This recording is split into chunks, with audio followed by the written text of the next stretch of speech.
What up, what up, what up? What up, everybody? It's your girl, Marquita, but they like to call me Who Miss Hollywood, and you're tuned into another episode of So Hollywood, the podcast. Is it me or is it hot in here?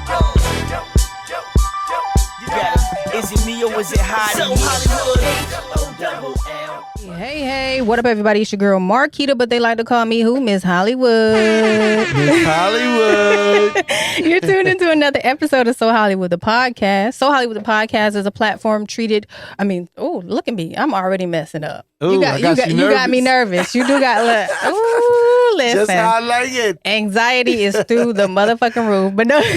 So Hollywood, the podcast is a platform where everyone is treated equally, and I bring them together with this thing called entertainment while bridging the gap between the ones before us and the ones to come. And catch the latest episode of So Hollywood, the podcast on my YouTube page, So Hollywood, the podcast. Follow me on Instagram, MISS Hollywood 313. And if you're looking to perform in this Welcome to the Limelight performance, make sure you guys inbox me. But without further ado, we're going to bring my guest to the forefront. He is a mogul, now indie artist revolutionary. He is the co-founder, vice president of Murder Inc. Yes. And he just created another company, ClashTV. Shout out to that. Shout out and Clash, man. Adventures Music. And he has over 35 years in the game. We have Chris Gotti. Yeah. Thank you for having me, No Miss problem. Hollywood. Every time I say a name, I'm gonna have to say it that way now. Listen, y'all. Listen, don't get me started. Yeah. So let's get into this interview because I don't want to focus on what everybody else really focuses on, which is of course your brother. So we're gonna move past that. Damn him. Irv, you heard that? Yeah. We want to bring you We're not to gonna the talk about you. Shout out Irv. Shout out Tails. Visionary Ideas. He's killing it. Absolutely. Killing it. But we want to bring you to the forefront, and we want to give you your flowers while you're still here in this industry and in this thing called entertainment. Yeah. So I like you. to always start my interviews off with this question: how did this thing called entertainment enter your life? Like, what was your earliest memory of entertainment? Man, I'm 55, so let's see. Entertainment, it depends on what level you're talking about. Because even at a very young age, like 5 years old, let's say, entertainment was watching Michael Jackson. Right. Let's say, things of that nature. Even the Osmonds. See, I know the culture may not understand it because the younger culture, but I grew up on AM radio. There wasn't no FM radio. Talk about it. And then we didn't have no money. All you had was AM radio, and you had to find that station at the very end of the dial that played, let's say, R&B, no hip hop, just R&B and black music, let's say. Right. And I grew up listening to all these songs that I don't know how I know, but I know still. Again, of course, we listened to all the classics, the Marvin Gayes and things of that nature, Al Green. But, old folk white songs because of AM radio. That's what you had to get.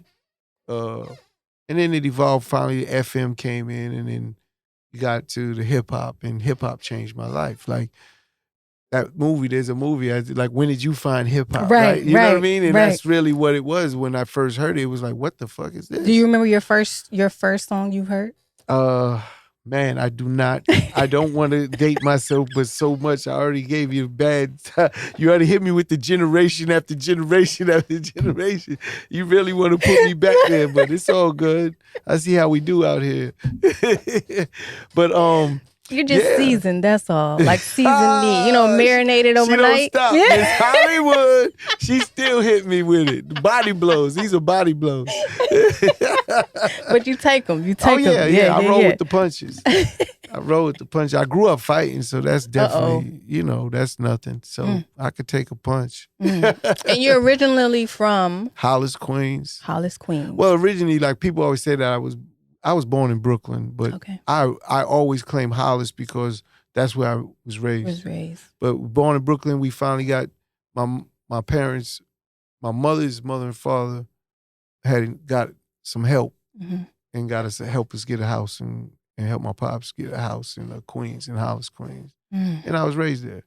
So I grew up with Jam Master Jay, Run DMC, Russell Simmons. They was literally down the block from us. So it was a lot taken in. So that entertainment was always there because of them. Mm-hmm. Go ahead. No, because of them, you always was following their career. And, Jam Master Jay used to come to the house and come pick me up and take music from Irv and all types of stuff. Oh, yeah. Yeah.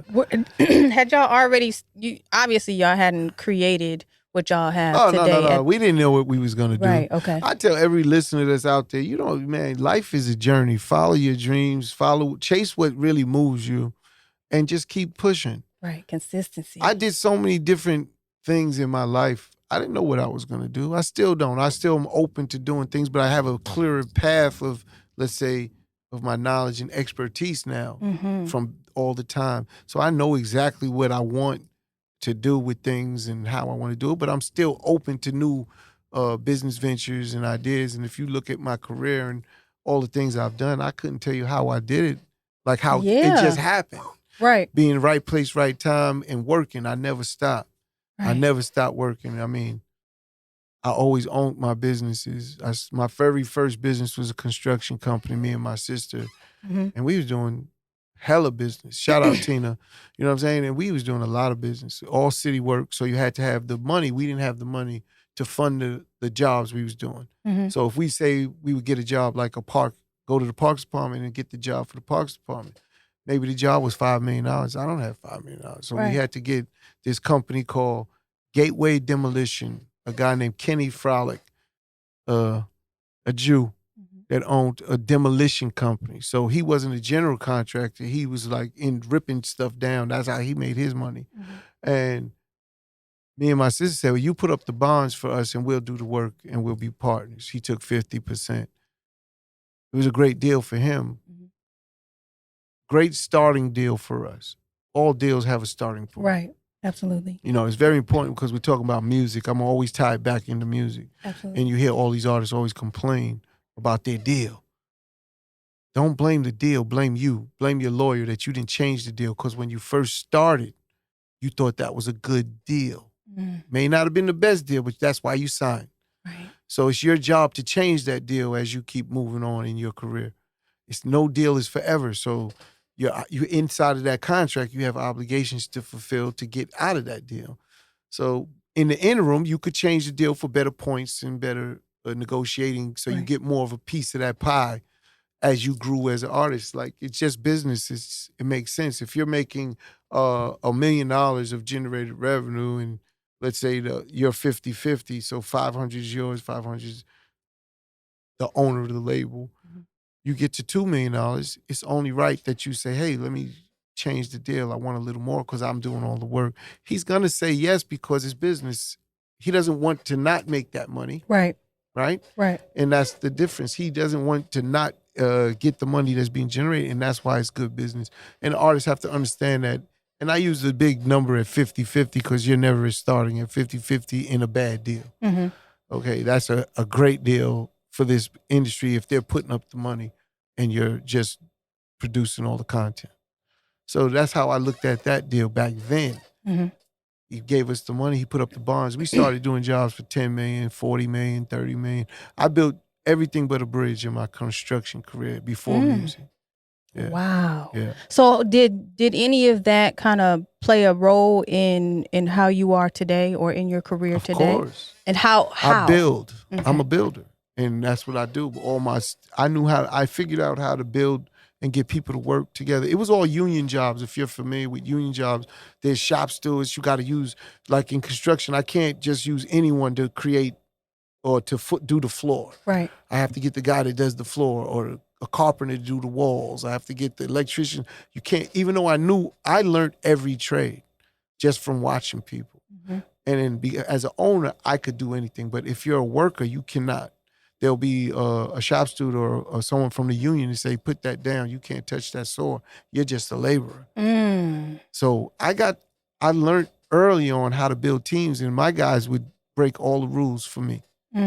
Meaning They did whatever it took. Right. Whatever their technical job was, they did whatever it took. And that to me is very important. I do that. I have that same business acumen and philosophy for every business I do, including when I built Murder Ring. Okay. Because I put together all the people at Murder Ring. Irv was busy creating. He's the visionary. Right. Right? And my job with Irv, I seen it at a young age. He was talent. And I just made sure I could do whatever I could for him. Right. And You know what I'm speaking of that, because you were the one that actually bought his first turntables. I didn't buy him. I robbed somebody, Oh. but that's a whole nother story. I didn't buy him, but shit happened. He got him. At the end of the day, we didn't have money. And then, Right. I went to do a caper with my man Nick. Shout out Nick. He's one of my oldest friends, 40 plus years. And me and Nick, we get a little birdie chirp in our ears that there's a bunch of money in this house. Okay, I'm going to get that. But what ended up happening was the money wasn't there. There was someone there that we had to deal with, which we did. But I was like telling Nick, I'm not leaving here with nothing. It was very little money that we found, but I was like, I'm not leaving here with nothing. And I seen the equipment. I said, I'm taking that. All of it. Yeah. Speakers included.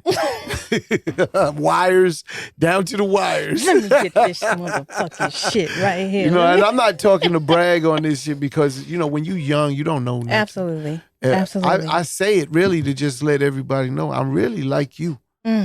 I didn't know what I was doing, just like you don't know what you're doing, basically. Right. And all I did was I found something, an equipment. I was DJing, then Irv started DJing. And Irv got very good at DJing, really good. Like that, he was that nigga. And when I identified that, I said, man, I'm not DJing no more. I'm going to help him. And that's what I did. And I helped him elevate from DJing to producing right into the record business and just supporting him. His ideas, and my job was to make his ideas come to life, whatever that meant. And as you stated, when you see talent, you're taking it over. Yeah. So talk a little bit about that. When you see, what did you see in him and any of your other brothers or siblings? Did they have any of that as well? Well, see, again, it's 8 of us. Yes. I try to explain this. I have 5 older sisters. Irv is the baby at 8. I'm number 7. Oh. Then I got 5 sisters older than me, and then I have an older brother. My older brother is really like my uncle growing up. Right. He's my brother today, but in those years, it's night and day if you're 10 and he's 20. We're not anywhere near doing anything the same. Irv is 3 years younger than me, so I'm 10, Irv is 7. So y'all close. Yeah. Like I said, and all my friends were Irv friends. And they took care of Irv. They knew, don't fuck with Irv. That's Chris, bro. You know what I'm saying? And made sure he got everything. He'll tell you if he said he can't, no one could not say I didn't do that. I'm my brother's keeper at the end of the day. To this day, he gets in shit and I deal with it. It's like, damn, nigga, I don't want to do this shit no more.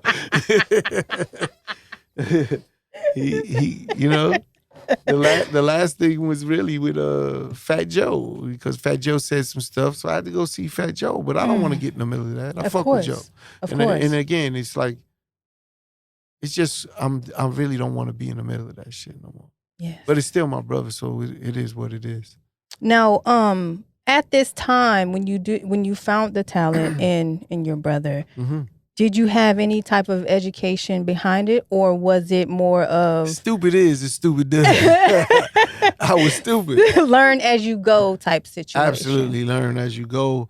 You make mistakes, you learn from it. See, the one difference is all these independent artists, I spent all my money. Everybody that I was getting money from, or however I was getting my money, and I always, like, once I got to my teen years, I always had money. Okay. I had cars, motorcycles, jewelry, everything. So money I had, and then I lost it trying, learning, my money, no one else's, spending it, and it didn't work. But that was your education. You lose your money, you get educated quick. If you care about your money. Coming from nothing, I believe everyone coming from nothing cares about their money. Now, did you eventually go to school or just do any of that? Everything was... Took me 5 years to get out of high school. It's not funny, but Well, I missed a year. I didn't go to school. See, let me clarify that. I'm not a dummy. What it was I didn't apply myself. Mm-hmm. I missed the whole year. My junior year, I didn't go to school. I played football. Okay. And I ended up leaving football because I wasn't going to school. I was doing dumb shit. Mm-hmm. I was in the street. I never sold drugs, but I'll leave it up to you to understand what I was. I might have tied niggas up or something, but that's what I was doing.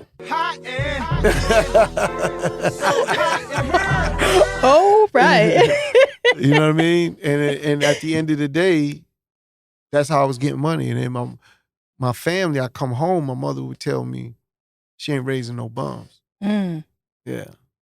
My mom's a queen, so when she would say she gonna throw me and Irv out, because Irv wasn't working, but I'm giving her money, so he was good. Right.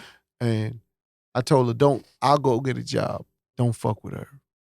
I told her, leave Irv alone. And she let me do that, and I paid her.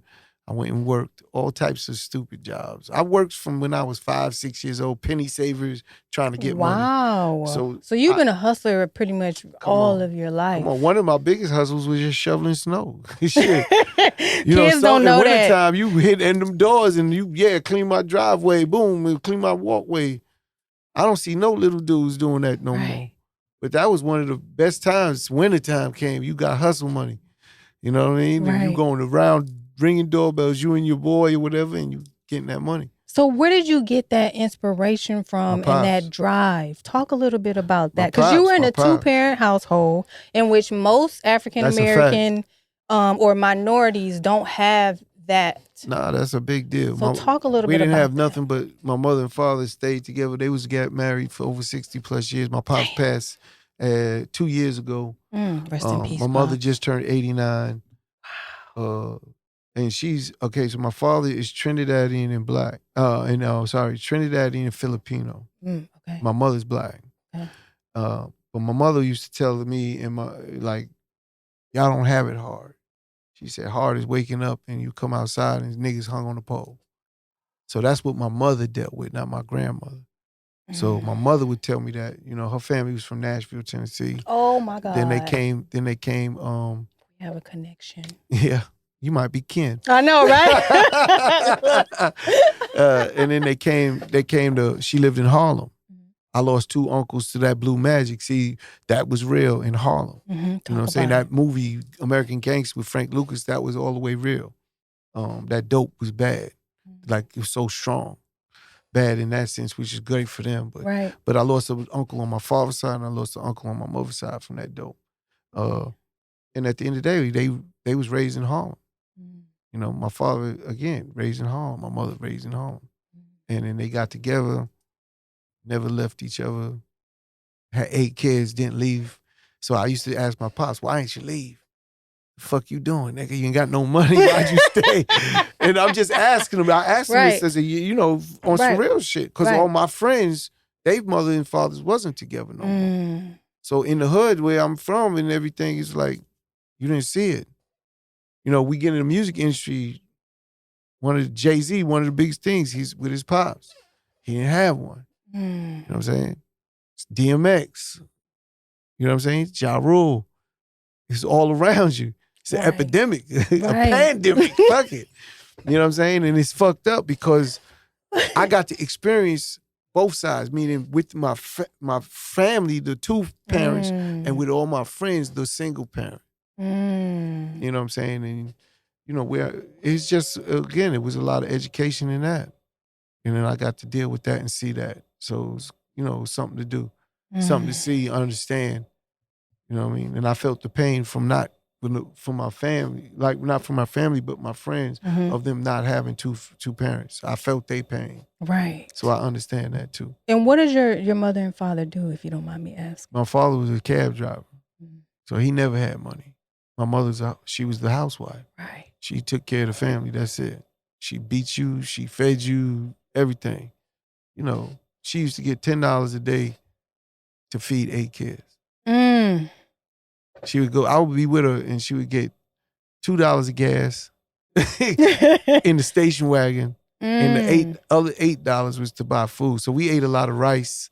a lot of potatoes, things that you could stretch. Right. She would make bread herself. She would make it, she's getting the flour and the yeast and everything. You saw it all in the household as well, because they pretty much taught you how to hustle as well. Yeah, the houses would be roach infested. Like, that's really, me and Irv, we would clothes, maybe the pants, shared. Irv's pants would be way big on him because they was mine. But it is what it is. Or he would have my hand-me-downs, you know what I'm saying? He would get the shit that I outgrew. Right. And he would have it on. There's a classic picture because I'm a Cowboy fan, and Irv is a Steeler fan. He hates the Cowboys, and there's a picture, and he got the Cowboy shirt on. I said, "That's the proof right there. That's the proof right there." Because he got the Cowboy shirt on. He hates the Cowboys, but it's all good. It's actually, at the end of the day, it's what made us. It's how I move with my team, everybody's family. Like, I moved that way. We didn't have money. We had love. That's it. And speaking of team, this is a 3-part question. How important is it to have a team, play your position, and know when to fall back? So I have an expression for the last one, know when to fall back. I tell all my team, you can't dance on every record. So they got to know when they got to sit their ass down and can't be part of something, right? Very important. Every show ain't for you to be in. You know what I mean? You have to understand that from a bigger perspective. Not just in the moment, but it takes a lot of discipline because people want to be in every record. They want to be in, especially now. They want to be seen and heard just like an artist, no matter what position they play. Right. But a team is everything. You can't do anything alone. A team is everything, and you only as good as your weakest link in your team. So if your team has weak links, you in trouble. You got to get rid of them. That's definitely like, man, so important. And you got to know, they have different laws and rules that you could understand business. It's like, out of 100% of your business, 10% of the people you work do 90% of all the work. I don't know if you know what I'm saying, if that makes sense to you, but it's super real. It's super real. It's like these white people come up with like the millennials, the marketing. It's so important. Right. We gotta learn from everybody and why they doing it. You gotta question things. Why is that? Why do they got Z's, millennials? Now we got alphas. I'm a Generation X. You had the baby boomers. Why did they come up with these terminologies for these people, these groups of people? It's because that's how you market to the people. You know what they want because of that great age group. You know what I'm saying? I got a Z and I got a millennial. My son is a millennial and my daughter's a Z. And I promise you that's what I see consistently. My nieces, nephews, Z's, and millennials. This world's in trouble with these Z's. These Z generations, y'all out there, man, oof, y'all are something special. Now, would you consider your family a part of that team? No, I didn't. Now they're a part of my team in a sense of support, not in the sense of physical work. And talk a little bit about... People always say your family. When me and Irv got in the music, the music game changed. It wasn't like it is. I wouldn't allow my sisters to come none of my events because it was violent. Okay. Hip hop was violent. It was in one location. It wasn't like it's how it is now where you could go anywhere and catch it. Right. Nah, he was in that one club. Right. And typically that one club was run and owned by the toughest nigga in that hood. Simple as that. Yes. You come in there with problems, you getting problems. Right. You come in with the jewelry, they taking it. It was on that time if you wasn't about that life. Right. So I would never want my sisters around. And my older brother, he was already involved in his life and working and shit. So it was different. But we wouldn't. But later on, we brought in our sisters to work in the office with certain, because that's what they do. Tina's like, her trade is accountant. Nikki was in that same space. So we started giving them work.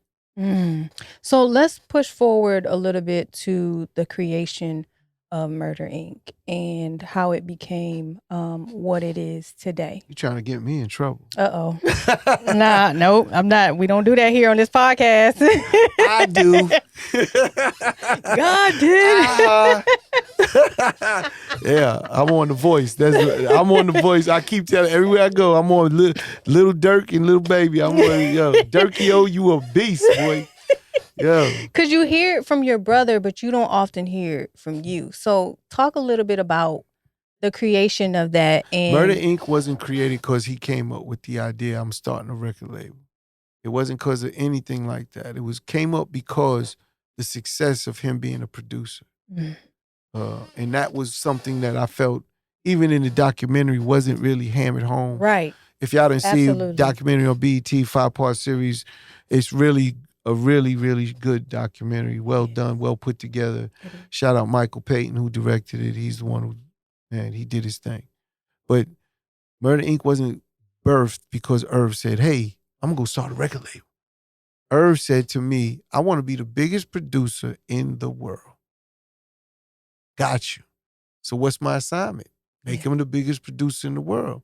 Yeah. I understood the assignment. I knew he couldn't do it by himself. I went and found producers all over. We built the production team called Top Dog Productions, not the Top Dog that you see with Kendrick Lamar. We was the first. You heard that, boy? You heard him. Yeah, we was the Top Dog, and we found some incredible producers, and Irv added in his magic with them, and it was lightning in a bottle. And because of the success of selling all these beats to these artists and being very big records with these other artists, as well as, like, say, Ja Rule, who's on Def Jam. He wasn't signed to Murder Inc. He was signed to Def Jam. We took him from Def Jam and put him on Murder Inc., but that's another story. Like you took them turntables, huh? Something like it. You know, you got to get physical in this game sometimes. You got to, you know, damn, I can't remember his name. I think his name is Jordan Patterson. He's a white dude. But if you ever see his podcast, he is super strong, super smart. And he's like, every man should be, you should have an intimidation side to you. Yeah. Saying, he didn't say you have to have it to use it.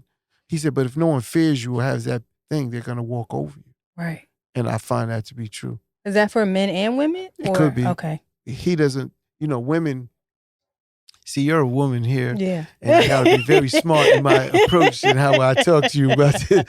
But, you know, I'm going to use Kevin Samuels. You know him. He passed. Absolutely. And I know a lot of women don't like Kevin. I happen to like Kevin because he pointed out a lot of things that women just don't want to understand or take to be true, but they're facts. And he brought up the fact with women, especially minority or black women, it was really designed to break up the household. How come the white women ain't sitting there talking like black women? Let's talk about it if you want to. I'm with it. I got 5 sisters that do very well, but I get on them because when you have to go out and do it, who's doing the family? And that's what suffers. And it's suffering in the black community the most, not in the white community. That white man is still taking care of his wife. Absolutely. And she's cool with it. But we sitting here, I got to be able to, how come you don't hear in any other race, strong, independent black woman? How come I don't hear that for no other race? I'm just asking questions. You know what I'm saying? And I watched the power of that woman staying home in my mother. Talk about it. All right. She raised 8 kids with no problems. You hear me? Yeah. No one on drugs, no one on alcohol, nothing. That's big, right? That's motherfucking big. The only thing they didn't have was knowledge. If my mother and father had a little bit more knowledge, not saying that my father's the smartest nigga I know. Of course. And he was the strongest thing I knew, but he didn't know business. Right. He knew general shit. Yeah. Dad, you heard me. You didn't help me, nigga. No. This business shit. I needed you, man. And when I say that, when we made money, for instance, right, my mother would tell me, Chris, take care of Irv. Make sure he's good. And listen, my father, hey, boy, keep your wits about you. This is what he would tell you, because he knew the violence we was dealing with. Right. He would always see me with my man, Collie, my longest friend, who I put in a lot of work with. You know what I'm saying? he would see us in the corner, like after we did something, we sweating and Right, everything. right. He would see us, he said, hey, boy, be prepared for the retaliation. That's it. These are words I live by. But that's, Right. the reason I say this is because take care, Irv, be careful. Watch, keep your wits about. That's like the best advice I could see or hear at that time. Right. And I take it, I listen to them words, like, and they help me get through all of the trials and tribulations, all of the adversity coming at us. Like I said, hip hop is different. Absolutely. When we toured every city, I had to deal with that animal in every city just to go do a show. Because you in his club. And it didn't always turn out the best way. We got into it. Mm-hmm. Or real recognize real for the most part. Mm-hmm. And then we was good. But then it got bigger because, I mean, that's what it was. More money, more We used to call it gangster promotions. So, we got another show? Yeah, it was gangster promotions, GP. And GP we knew we had to deal with these niggas in this hood. They pick you up in their little Honda Civics because in your rider, you got all your details. All right, we need car service, transportation to and from. Mm-hmm. They picking you up with their boys. It's all they niggas picking you up. You know what they doing? They taking inventory. Who had on jewelry? They know how much money they got to give you, right? Because they paying you for the show, so they know you got at least that much cash when we gonna come and get you. But they know you ain't got guns. They put you up in the hotel. They know where you at. You lined up. I'm from that world. I understand it. Right. So we had to navigate through that, which we did. Right. And that took and that's keeping your wits about you. Yo, be careful. Take care of your brother. And it wasn't just your brother. It was Ja. everybody. Well, in the beginning it's Irv and Ja. And then once we got going, I was able to bring in my niggas with me. Okay, talk about it. To add in more help. I had more money. Mm-hmm. I brought in I didn't have security. I had my niggas. That's it. And I plowed them with a job. And this is what the assignment is. But I knew without a shadow of a doubt, they going out. Right. Murder Inc.'s different. I didn't see no one move like us. Absolutely. To this day. And I go out with all these different, let's say, sets. Mm-hmm. It's just different. It's just different. No, I'm not saying better or worse. We just move different. We used to go to L.A. Shit. Every gang member was in the house. We make you check your gun in the door. There'd be a basket full of guns in the front door. Shit. Like a No collection bullshit. plate? No bullshit. Anyone know Murder Inc., any of them asked them. Bloods, Crips, Booyah, everything. All in one. All the brown, all the Mexican, everything in one house. Partying in Sodom and Gomorrah. You can see it in the documentary. They talk about it. Wow. That's a dead truth. Dead truth. Do you think that's what we're lacking nowadays? As a culture? Lacking in what sense? I don't know what you mean I'm sorry, by lacking. as far as like what you did for the culture when it came to having everybody in one room and checking them at the door and making sure. Again, if you want to come into this house and you want to try and get to these girls we got up in here, because we had a lot of women. Mm-hmm. if it was today and you filmed it, you would understand. It's really that life. It was that life. Like all the girls was in there damn naked, cooking, taking care of everything. I mean, it was really Sodom and Gomorrah. There'd be a bowl of ecstasy pills. I don't do drugs. I don't drink nothing. I don't smoke nothing. But there'd be a bowl of ecstasy pills like that, a whole bowl. So when you came in, if you want some, you take what you want. There'd be a basket of weed, pounds sitting there, high grade. VSOP and Dutchess. That's when they used to roll with Dutchess. And the Dutchess would be right there. So you come in, you rolling your own blunts, you getting your own, if you wanted them pills, and then you had the Hennessy, or not the Hennessy, VSOP. That was the drink of choice. Right. And Ruth loved the Vouv Click champagne. Case is just sitting there for you. So the girls come in, it's on. It's over. I mean, it's Sodom and Gomorrah. I'm going to let your mind go with it. I'll let you take it from there. But again, it was a family. Right, okay. Corinne Stevens, shout out your Superhead. You know who that is. Yes. She said in her book, Murder Inc. was a family.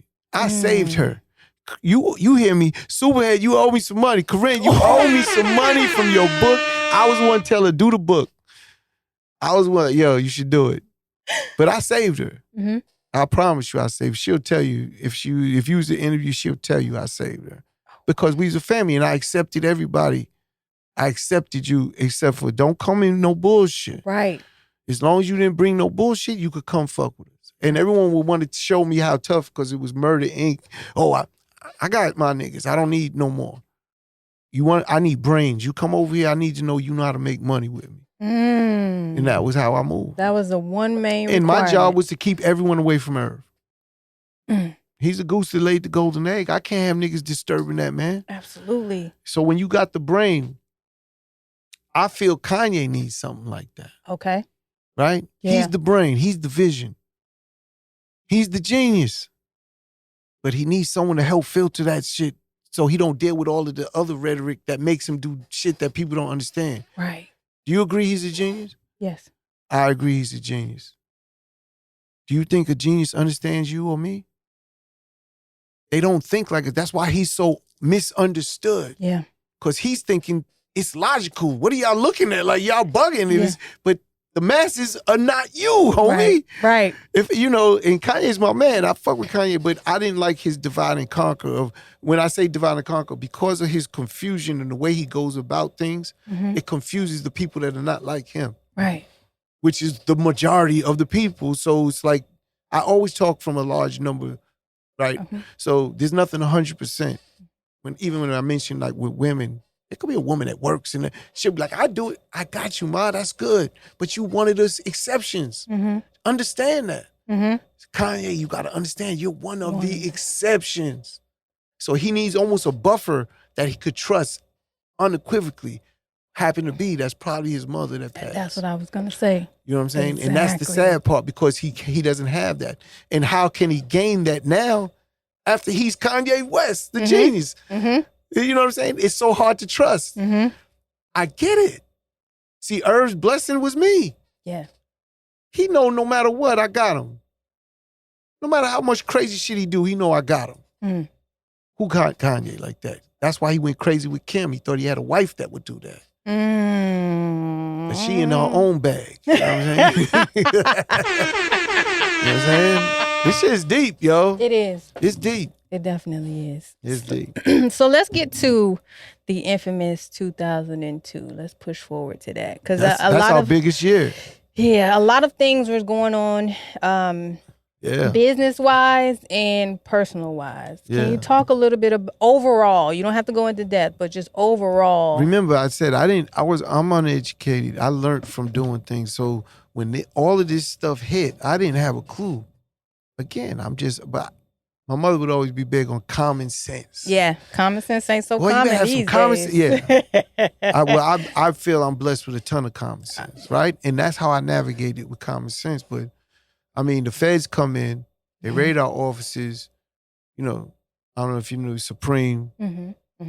But Supreme was getting arrested, and because of that, they wanted to tie everything with him to us. Right. Which is completely false. You can't do that just because I know somebody or fuck with somebody. Don't mean I'm doing what they do. Right. And I'm not saying he did what they said he did, because he didn't. Right. He should have been locked up for something totally different than what he's charged and locked up for. That's the facts. You know, the government just don't play fair. They don't play fair.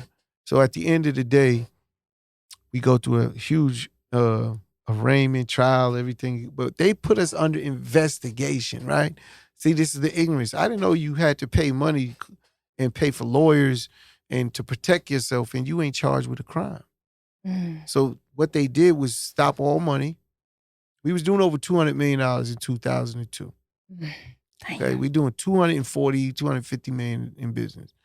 At the end of the day, they stopped all our revenue. Why? We didn't know this. They made Universal cooperate against us. So that's our company we getting all our money from. Right. They made them cooperate. So what Universal did, took it as a great chance to really fuck us, was they stopped paying us. They broke all the contracts, but we're under investigation. They also know we can't fight everybody at the same damn time. So now we don't realize we're going to get charged because they said we're under investigation. We didn't do nothing anyway. Fuck it. So we're not really on it, but I had to start paying for lawyers, PR people like that. And I mean, these are not cheap lawyers. Absolutely. Retainers is $2 million to start. Okay? Y'all heard it, artists. Oh, this is a fact. I tell Gunna and Stunner, like, man, I wish them the best, but I'm telling you, representation is everything. And they're the only ones that'll get it to the lawyer. So you could get the best lawyer, but if you're not really working with that lawyer the way you should, you're in trouble.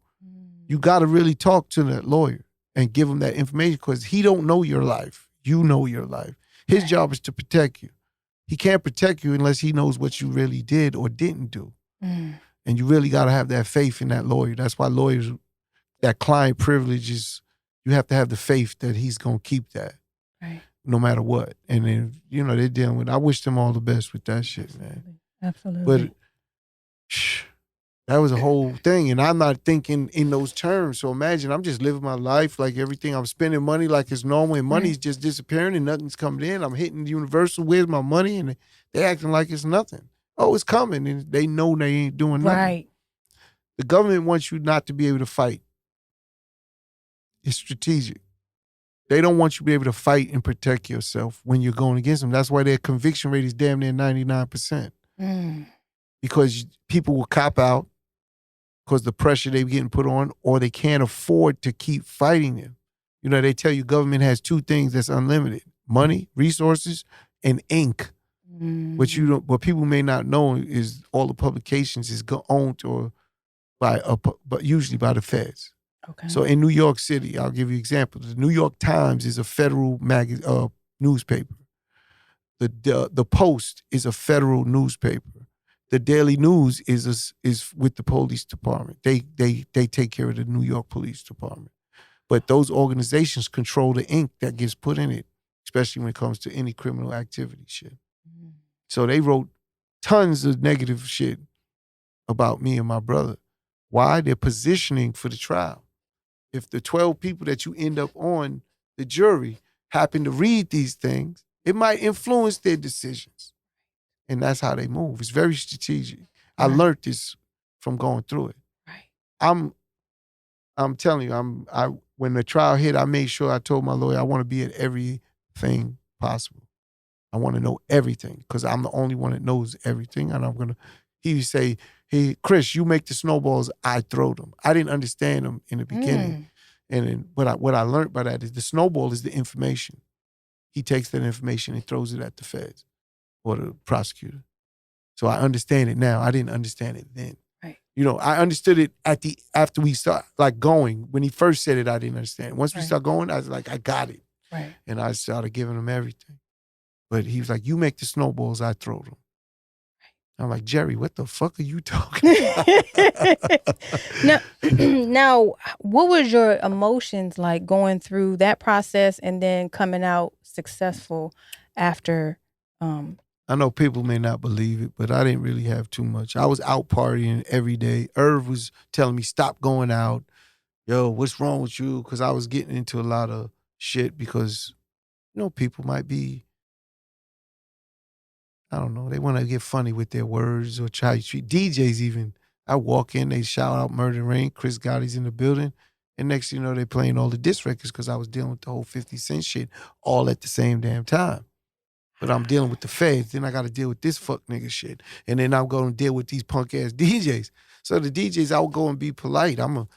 If you ever see me and someone fighting, know they went too far. Mm-hmm. I give you every excuse to not do this. But again, if you insist, we will oblige. That was our signature at the bottom of our tag, of our Skytail two-way pages. Everyone at Murder Inc. at the top, our signature was, Chris Gotti, if you insist, we will oblige. I'm not running from that smoke. I'm with it.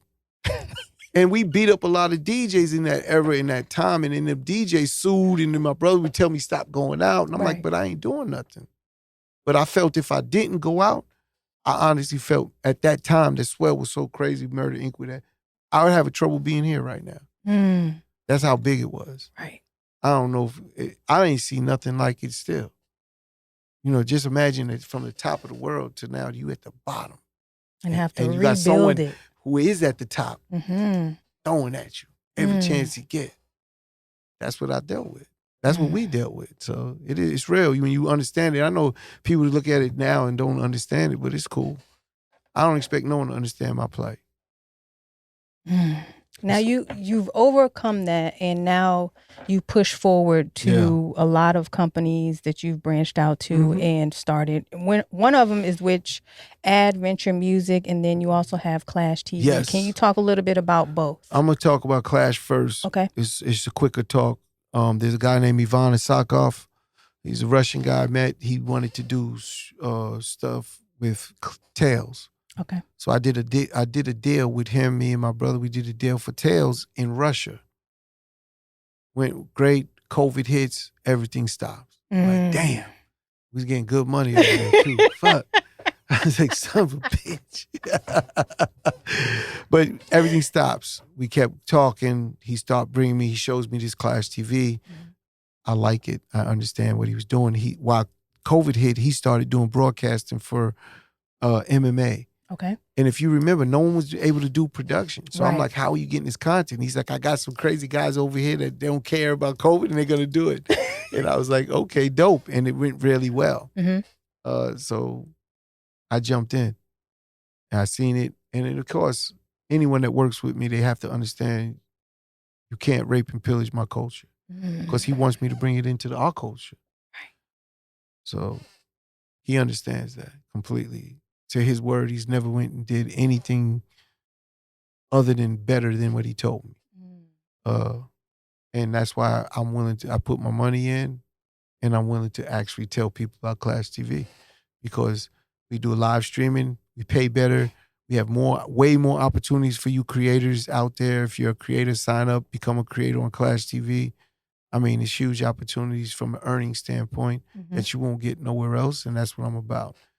So that's why I did Clash. And we do all the basketball games in like New York. If you ever heard of Rucker Park or Dykeman Park, I do all of them. We live stream it on Clash TV. Okay. So that's been going crazy. We're starting to do comedy. We do podcasts. I mean, we're just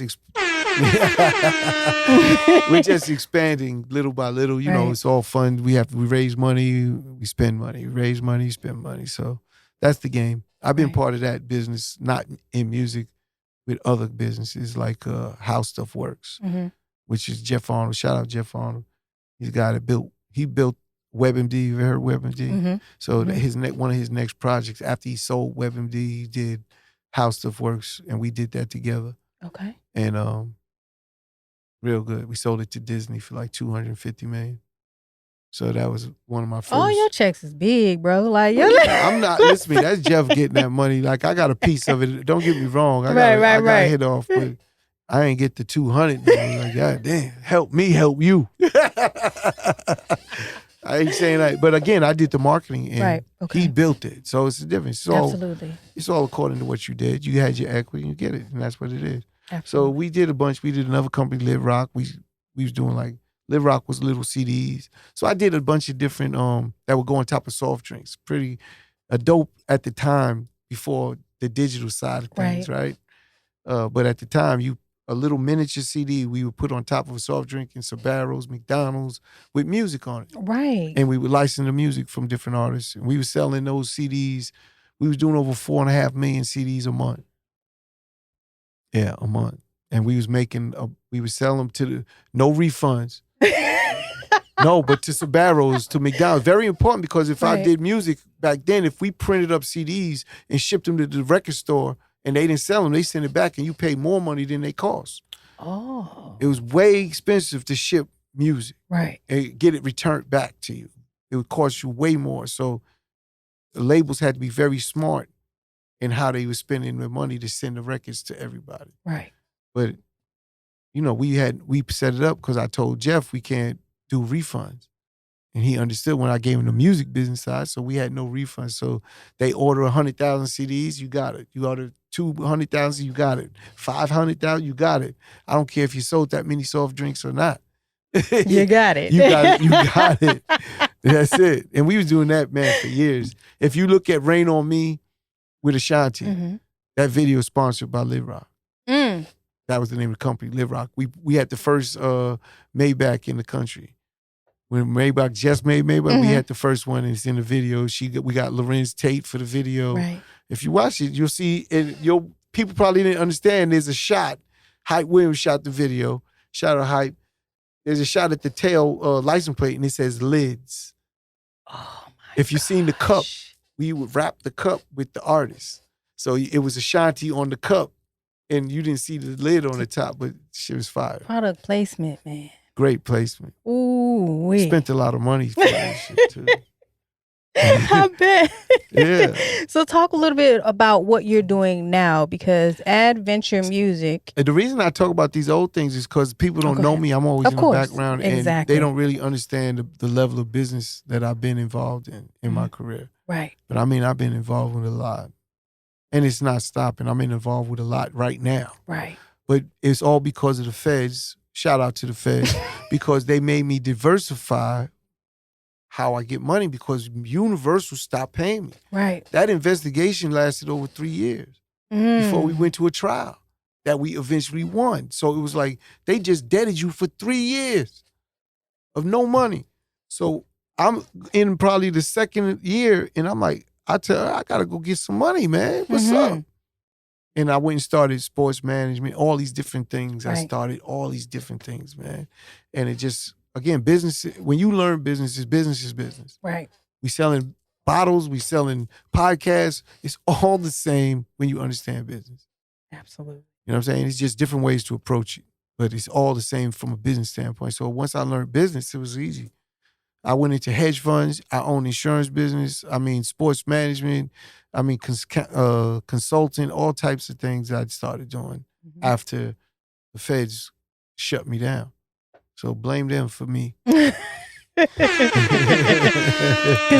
So now you're doing it for the independent artists. So talk a little bit about that portion. So important. So again, here we are in 2022. Yes. Because of the feds and everything that I went through, I had in the way Universal treated us, I have a little resentment for them. But when the internet comes into play, I watched all these execs running for the hills. They were so afraid they're going to lose their job. The labels is shrinking down to it was a $20 billion industry, shrunk down to less than $6 billion. So just imagine how much cuts they have to make in order to sustain. And that's what was going on. But that's the birth of adventure. So what I mean by that is, let's say you was the best graphic designer and you work for Universal, all of a sudden you're fired. Now I could contract you and you're willing to work with me. You're the best promoter and you get fired. Now I could contract you and you're willing to work with me. So the best people was now put on the street, and Universal would say, we'll pay you when we need you. We can't afford your salary. But it was really the insurance. They didn't want to pay insurance on it. So that's really the birth of the idea, one of the very beginnings of the idea. And then the internet created distribution. So I'm sitting there saying distribution was the hardest thing a record label provided, in my opinion. How do I get all these records in Tower Records at the time? But now it's no longer Tower Records, it's Apple Music. It's Spotify. It's easy now. So distribution was the next part, and I was like, got it. So in 2009, I wrote a business proposal for Adventure Music, which wasn't called Adventure Music. It was called Who Cares Music Group. So who cares? I care. That was like with the question mark. It was rhetorical. Who Cares Music Group is the company I wrote the business model for, which is actually Adventure Music. And that business model I wrote in 2009, tried to buy a company called CD Baby with Jeff Arnold. Had all the meetings and we just couldn't get it done because the owner of the CD Baby said his daughter likes the company. He doesn't want to sell it. After I spent probably about $250,000 in lawyer bills and accountant bills, getting it prepared for that whole process to transfer ownership. It's a lot of lawyer stuff. So, you know, Ken Corinthian is his name. He cost me a couple dollars, that fucker. Y'all be knowing names first and last. Oh, someone names. take $250 from you. You gonna remember his name too. You gonna remember that nigga's name. You gonna be like, Billy Bob, you owe me my money. So believe me, you gonna remember that. Yo. These things kind of scar your brain. You can't forget. You can't forget. And with the Adventure Music, you're doing a tour right now too. Yeah, and that's why one of I'm the here. reasons. Yeah. So talk a little bit about that. You're looking for. Well, I'm here to empower independent artists, right? Okay. I want to teach them the game. Of course, be on my platform, Adventure Music, sign up, be part of it. You get to perform. I show you how to actually, I do a seminar first. I tell everyone that's the most important reason I'm here, not the performance side. I know everyone want to perform for me, but you should want to hear from me, right? You should want to hear from me, not just let me watch you perform and hear your record. First and foremost, I don't know how artists want an opinion. Let me not say an opinion. I understand an opinion or a direction from anybody but theyself. If you own your music and you're putting out music, why in God's name are you listening to anybody but yourself? Go with your gut. You know why? I want to always win and lose with what I do, not what you tell me. Because I'm going to point at you if it don't work. I told people I don't want that position. I've been through that too many times. Because I could say, they'll tell me, oh, you picked that record. But then I could flip and say, well, yeah, well, you didn't do this, and this. You just let me tell you to use the record and you thought that was it. There's a lot more to it. And that's the game I don't want to be in anymore. That's not a good game to be in. So I'm telling artists, own your shit and go with your gut. All I'm giving you is the information on how you want to get this done. Oh, you need this person. Pay that money there to that person. And he's going to do exactly what you're looking for. And I could tell you what's the most opportunistic chances of that working or not. But go with what you think. Nothing's 100%. I could tell you exactly what you should do and it's not right. Right? No two artists are the same, how they broke. They all do different things to make their success. So what makes you think you're different? I don't know two artists that did anything the same. They all do things So different. you're the alley-oop to their dunk. Basically. There you go. And hold on, I'm not telling you gonna be Drake, because I don't know if you make records that'll be like Drake. What I am telling you, which is to me the most powerful, is you will make money. Period. How many people could do that for you? And that's the game I'm giving. I'm not telling you I'm making you into Drake, Future, Little Durkio, you know what I'm saying? I'm not telling you that, Little Baby. I'm not telling you that, because these niggas is super talented. Absolutely. And now they got the bag behind them for real, for real. How your little broke ass in the hood could keep up. No, but I talk to them that way because I want them to understand the challenges they up against. If they serious, cool. I say, how's these big artists outworking your ass? How you gonna get through? It's 24 hours in a day. How many times people listen to music? Drake drops a record. Who's listening to your shit versus listening to Drake and fucking, Savage, 21 Savage? Who's listening to your shit? When they listen to music, they want to hear Drake and see what he's doing. That's why you don't come out the same time as big artists. You avoid them. In our day, we would tell only our friends or affiliate families, record labels when we dropping records. Because we knew we swallowing up all market share.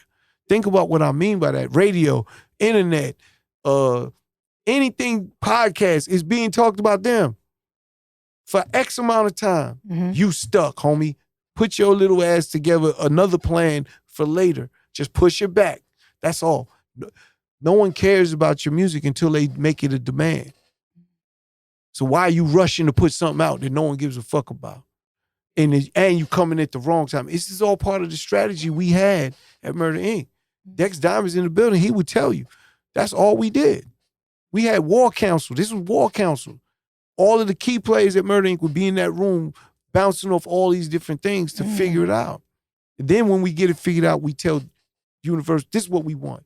Do this. And they did. That's our partnership. So again, there's so many variables inside of music. You have to really be willing to go through all these fires, because nobody, I don't care who you talking to, if they tell you they can, they lying, could make you viral, right? No one, if they knew how to do that, Universe would be bigger than Google. They'd be the biggest company in the world. They can't do it. They can't make someone like your record. So what I'm trying to explain is consistency. Timing is the biggest reasons you become successful. It's costly, so of course you need revenue or resources. You want to go make clothes, you got to have money to make clothes. It's no different than any other business. You want a podcast, you have to go buy these mics and everything, right? Absolutely. All right, there's a cost associated with music. Whether they want to hear it or not, artists always want things for themselves for free. Don't come over here with that shit. See, it falls on deaf ears because I paid for everything. Mm. You know, my education cost me way more than Harvard would have cost me. You understand? Yeah. So how could I feel for someone else that wants it for free? How much you going to take anything seriously when you get it for nothing? So, you know, I let that sink in. It's like you get shit for free, you take it for granted. Yeah. All right, you go and put your money. Because you're ready to move on to the next free item. Yeah, you know, I would look at some of these artists and they come in and tell me they couldn't get on the stage. It's $100 a song at the event, right? And they can't get on the stage. And I'm like, I take an assessment of their wardrobe. No, priorities. Absolutely. I'm not, listen to me. It's priorities. Absolutely. It tells me you're not serious about your career. If you putting these things over that, that's all it tells. It just puts me in perspective of where you at. I ain't knocking nobody. Mm-hmm. I'm not, this game ain't for everybody. Shit, the weed and the blunt cost more than Say no more. Listen, hello. I know niggas that need a job just to get high, just so they can keep smoking. They need a separate job just for that money. That's how much they smoke. Nah, this shit's real. I know. This is like as soon as they wake up to this, before they go to bed. Damn. The fuck? Come on, man. Oh my God. All you medicated niggas out there. You need a budget for that. Yeah, but you know, so they told me, they said if they always medicate, how they know who they are. There's real shit in that. If you constantly elevated, who are you when you not? When you regular, you only could be this when you like that. Right. Come on, man. Right. Talk to me, people. Holla at your boy. Where we at? Virginia Beach. Virginia Beach. Pull up today, 6 p.m. We'll be there. Yes. We will be there. We will be What's there. the name of that place, Dex? West Beach Beach Tavern. Thank you. No Cleveland, problem. 5000 Cleveland Street. Yes. Pull up, 6 o'clock. It's going to be get crazy. All of the information that you need. All questions are good questions. All questions are good questions. That's a fact. You understand me? And we are about to come to a close. I know we could go on for days because you're a lively person, and I really appreciate you for even blessing SoHollywood the podcast with I appreciate it. All of your endeavors. And Miss Hollywood. I know that's right. Yeah, and everything's gonna be streamed live on Clash TV. Okay. It's like you could watch it on Clash if you don't make it in. Absolutely. I want you to make it in, but if you're in another city or far away, get on that app. Absolutely. You can catch it all right there. Right. So I have two more questions and then we're gonna get up out of here. You good. Come on. Leave something to this thing called entertainment. Leave? Yeah. What would you leave? Or what would you tell your younger self about? You're giving me more than one question. Okay, I'm sorry. Okay. Leave something to this thing called entertainment. Leave some. I'm leaving that venture music. I'm leaving freedom for every artist out there to own, operate, and monetize their business and make a living from it. Something you could pass down to your kids. I don't know if you've seen, we had just sold our masters. Everyone talks about that. I don't know if you've seen that or not. Slightly. Okay, we sold our masters for $300 million. So at the end of the day, that's something you could pass to your kids. Yeah. I have another company that I partner with, a guy named Frank Barber. It's called Phase One Network. It's all they do is buy catalog. We buy everyone's catalog because there's value in everybody's music. That's the part that people don't get. But you have to do it right for the value to be there. Artists could have 1,000 songs, never did it right with all of the things that have to be done. And they don't make no money from it because they're not allowed to. No, there's a reason all records get paid money. You know, the intellectual property, you own it. This podcast, you own it. Your job is to exploit it, to make money. That's your job. So people will pay you to be part of that podcast because you're exploiting it to a market they can't reach, and that's the reason they give you money. Yeah. You have to understand that when you're independent because it's your business. I tell everyone when they talk about, can I help them? I'm like, shit, the information is so much help you don't even understand. It's worth so much. I've spent millions of dollars getting this money, this information. That's money. Like for real, no bullshit. And it's like, that's what you getting with Adventure Music. So when you ask what I'm leaving behind, that's a legacy right there. That's going to be the reason you don't see Universal, you don't see Warner Bros., you don't see Sony, because of Adventure Music. Well, y'all heard it here first. Yeah. So go ahead and give your shout outs, your social media, and any final words. And then I have one final question that I ask my guests at the end of the show. You know what I'm saying? I want to shout out my team that's with me on this road. They work hard. They always, moving around with me. It's just so many people. My man Ghost, he from out here. Yeah, Ghetto Ghost, you know what I'm saying? He's really the reason we out here with this. I was picking cities and I hit him up and he said, come to Virginia, so I'm here. You know what I'm saying? And I just want to make sure that, I keep putting out the best I could put out for everybody and enjoy it, man. And we go from there. It's about time we see your face. Yeah. It's funny because everyone say, you look just like Irv. I'm like, no, that nigga look like me. Don't get it fucked up. You don't want these problems. Yeah, they don't want that problem. They fuck out of here. So the final question is, I'm sorry. Go ahead and give your social media. What's your? Oh man, Chris Gotti 187 because it's still murder on all social media platforms. I got a podcast called Giving Them the Business. I promise you, fire.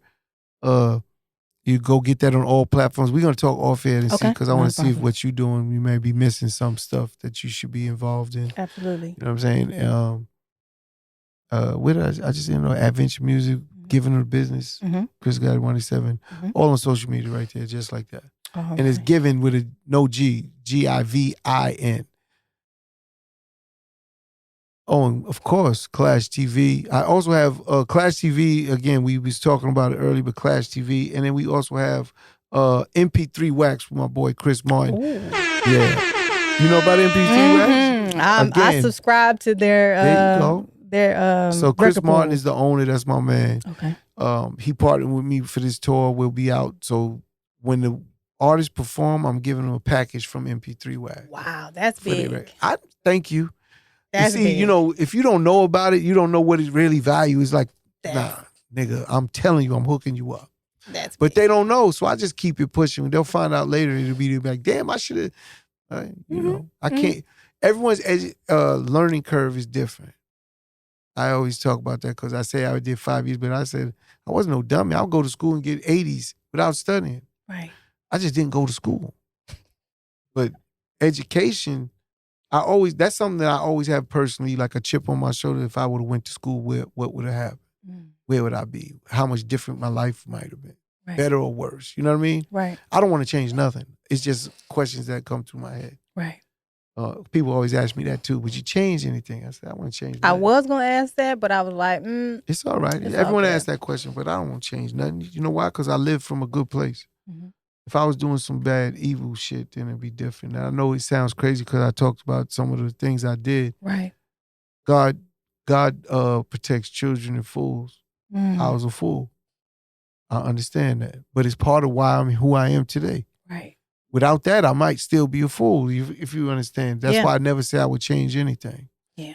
So it made I get you who you are today. Yeah, I get it. So we got one more question. Go ahead. No, go ahead. Okay. What bothers you about the industry, and what would your solution be to fixing it? What bothers me about the industry? So this is an easy question for me.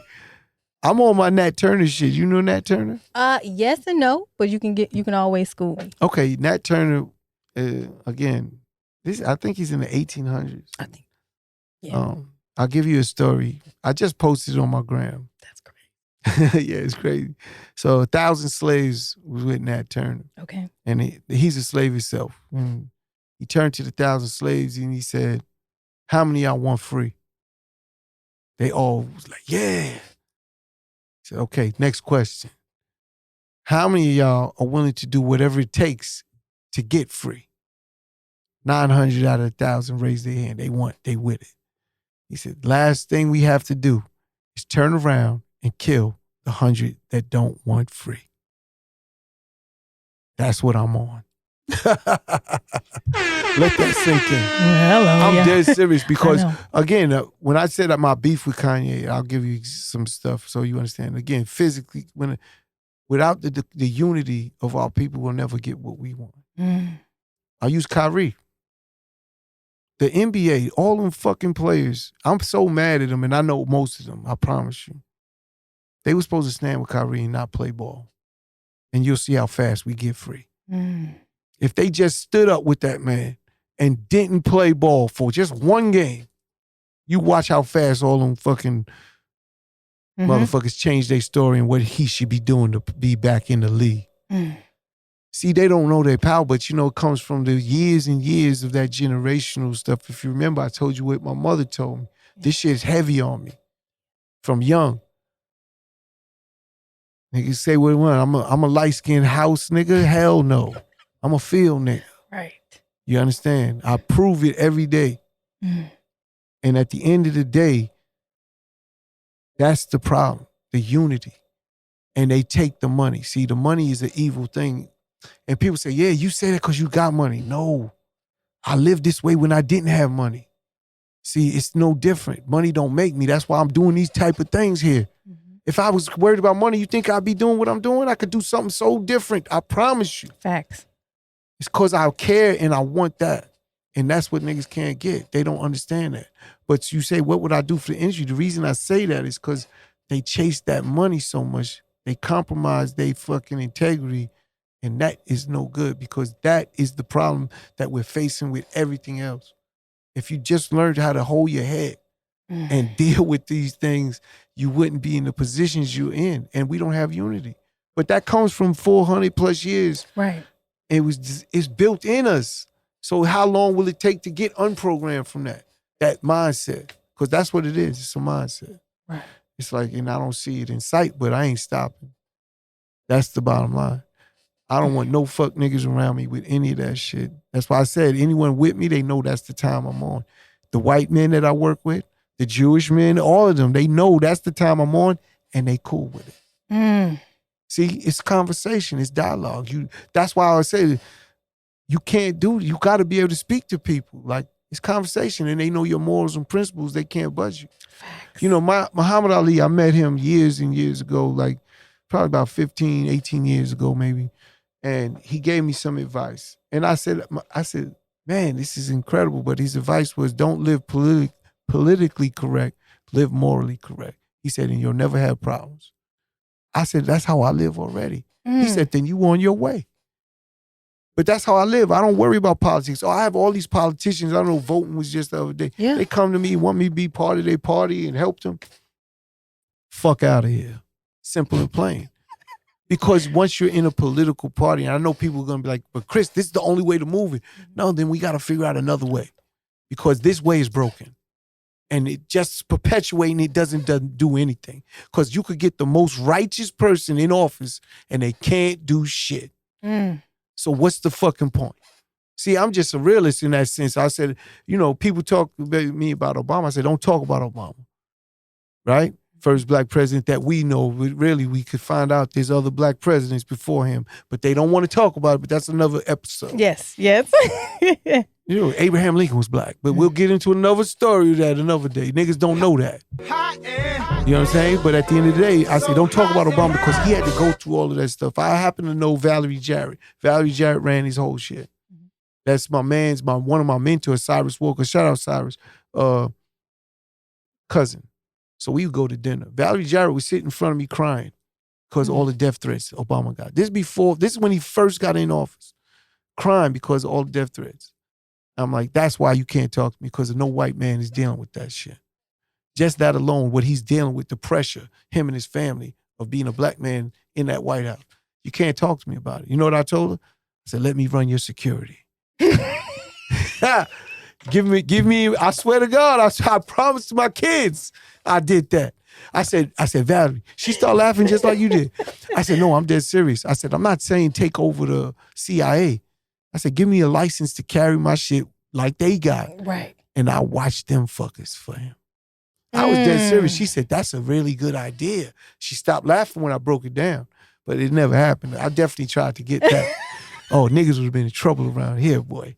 All you cool ass niggas was gonna pay. You gonna pay today. You ain't seen a real nigga till you met this one. Man, yo, shout out Supreme, man. Shout out Supreme, yo. But I appreciate you for sliding through So Hollywood, the podcast, dropping jewels and just most importantly, just being human and just stripping everything I'm for away. the people. And just People power. I'm Fred Hampton reincarnated. How he gets listed as the most dangerous man? He's 21 years old. You tell me how could a 21-year-old be the most dangerous man in the country? There's so much fucking injustice around, and it's time to start recognizing. Like, when was it the right time? That's how I look at adventure music. That's why I'm saying it. I know you said we can end it, but when was the right time to free the slaves? When was the right time, right? When is the right time to free these fucking artists? It's the same thing. It's now is the right time. Now. It's now is the time. And that's all it is. That's all it is. It's now is the time, man. Enough is enough. And we had enough. Well, like I said, I appreciate you for sliding through. Make sure you guys follow me, Mr. Hollywood, MISS Hollywood 313. So Hollywood, the podcast, and make sure you inbox me if you're interested in being a part of my platform. If you don't have anything else to say, we can get up out of here. I got to check with Dex. He's whispering something. Dex, what's up, Dex? Oh, he wants to talk about the tour. My fault. I get into this thing. But we gonna be in Charlotte next. Shout out Tiger, my man out there setting everything up. We'll be in Charlotte. We got Miami, we got Orlando, Cleveland, and DC, and then we're gonna take a break for Thanksgiving and top of the year. We going out west and doing it all over again. That's gonna be a different. The West one is gonna be crazy. Ooh-wee. I think I'm gonna start in Vegas the first day. First day in Vegas. We're going to talk offline. Yeah, Vegas is going to go up. I got some folks in Vegas too. But you got some hood people. Listen. You just told on yourself. We about to get up out of here. Peace up, A-Town down. Is it me or is it hot in here? You got it. Is it me or is it hot in here? To be a guest on So Hollywood the Podcast, just email sohollywoodthepodcast@gmail.com or follow me on Instagram, So Hollywood the Podcast, and MISS Hollywood 313.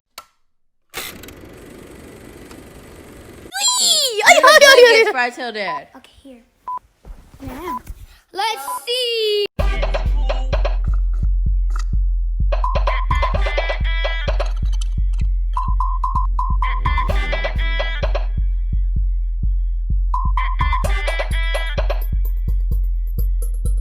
I want to tell you guys about a dope new app that I just came across called ClashTV.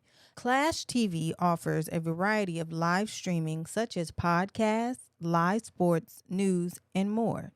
Available on Apple and Android. Download the app, join the live broadcast, vote, call, win, and follow them on Instagram. ClashTvApp.